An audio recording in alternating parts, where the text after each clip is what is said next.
నమస్తే, నేను నవీన్. ఇవాళ నేషన్ విత్ నవీన్కి స్వాగతం.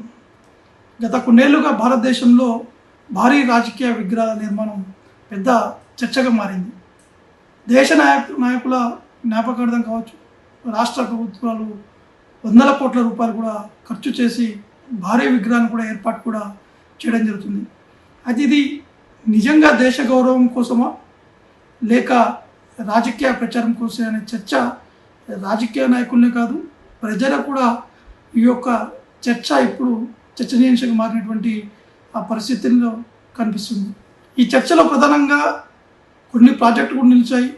అది ముఖ్యంగా స్టాచ్యూ ఆఫ్ యూనిటీ గుజరాత్లో నిర్మించినటువంటి ఈ యొక్క విగ్రహం భారతదేశపు తొలి హోంమంత్రిగా ఉన్నటువంటి సర్దార్ వల్లభాయ్ పటేల్ విగ్రహాన్ని కూడా ఏర్పాటు కూడా చేయడం జరిగింది. పెద్ద విగ్రహం కూడా ఏర్పాటు చేసి పెద్ద ఎత్తున ఓపెన్ కూడా చేస్తున్నటువంటి పరిస్థితి నెలకొంది. దాదాపు 182 మీటర్ల ఎత్తుతో ప్రపంచంలోనే అత్యంత పెద్ద విగ్రహంగా కూడా ఇది నిలిచింది.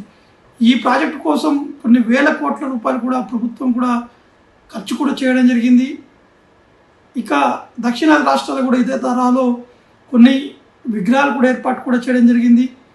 అది కేవలం కొంతమంది ట్రెండ్ కోసమే ఈ యొక్క భారీ విగ్రహాలు కూడా ఏర్పాటు చేస్తున్నారని చెప్పేసి ఒకవైపు చర్చ కూడా కొనసాగుతుంది. మరోవైపు హైదరాబాద్లో నిర్మించినటువంటి స్టాచ్యూ ఆఫ్ ఈక్వాలిటీ సంబంధించినటువంటి విగ్రహం కూడా చూసాము. దాదాపు 216 అడుగుల ఎత్తుతో ఉన్నటువంటి ఈ యొక్క విగ్రహం ఇది ప్రముఖ ఆధ్యాత్మిక గురువు అయినటువంటి రామానుజకు అంకితం చేస్తూ ఈ యొక్క విగ్రహం కూడా ఏర్పాటు కూడా జరిగింది. అదేవిధంగా సెక్రటరీ దగ్గర కూడా అంబేద్కర్ విగ్రహం చూసాము. ఆంధ్రప్రదేశ్లోని విజయవాడలో doctor BR Ambedkar statue of social జస్టిస్ను నిర్మించడం జరిగింది. ఇది భారత రాజ్యాంగ నిర్మాత బిఆర్ అంబేద్కర్కు అంకితం చేస్తూ భారీ విగ్రహాన్ని కూడా అక్కడ ఉన్నటువంటి ప్రభుత్వం కూడా ఏర్పాటు కూడా చేయడం జరిగింది. అంటే ఇవన్నీ అనేక ప్రశ్నలు కూడా లేవుతున్నటువంటి సందర్భాలకు నెలకొంటున్నాయి. ఇలాంటి విగ్రహాలు నిర్మాణానికి మద్దతు ఇచ్చేవారు ఒక ముఖ్యమైనటువంటి వాదన కూడా చెప్తున్నారు. మరోవైపు భారీ విగ్రహాలు నిర్మిస్తే ఆ ప్రాంతానికి ఆ పర్యాటకులు కావచ్చు, ఇంకా చాలామంది విజిటర్స్ కూడా అక్కడికి వచ్చి సందర్శించడానికి వస్తారని చెప్పేసి కూడా కొంతమంది కూడా చెప్పడం జరుగుతుంది. కొంతమంది స్థానికంగా ఉద్యోగాలు కూడా పెరుగుతాయని చెప్పేసి కూడా కొంతమంది వాదనలు కూడా వినిపిస్తున్నటువంటి పరిస్థితి ఎందుకంటే ఒక చిన్న ఉదాహరణ తీసుకుందాము. ఆ స్టాచ్యూ ఆఫ్ యూనిటీ నిర్మాణం తర్వాత గుజరాత్లో పర్యాటకుల సంఖ్య కూడా గణనీయంగా పెరిగినట్టు కూడా మనకి స్పష్టంగా అర్థమవుతుంది. ఎందుకంటే అక్కడ ఉన్నటువంటి టూరిస్టులు 10% అయితే ఇంకా 20% పెరిగినట్టు కూడా మనకి స్పష్టంగా అర్థమవుతుంది. అక్కడ ఉన్నటువంటి ప్రభుత్వం కూడా ఈ యొక్క అంశాన్ని ప్రస్తావిస్తూ ఒక ప్రకటన కూడా ఇవ్వడం జరిగింది. మరోవైపు కొంతమంది విమర్శ కూడా వ్యక్తం చేస్తున్నారు. వేల కోట్ల రూపాయలు ఖర్చు చేసి విగ్రహాలు నిర్మించడం కంటే అదే డబ్బు విద్య కావచ్చు, ఆరోగ్యం, రైతు సంక్షేమం వంటి రంగాల్లో పెడితే ప్రజలకు కూడా ఎక్కువగా ప్రయోజనాలు కూడా ఉంటాయని చెప్పేసి మరి కొంతమంది ఈ యొక్క అంశాన్ని కూడా లేవెత్తుకున్నటువంటి పరిస్థితి. ఎందుకంటే ఒకవైపు పెద్ద ఎత్తున విగ్రహాలు కూడా ఏర్పాటు చేస్తున్నారు.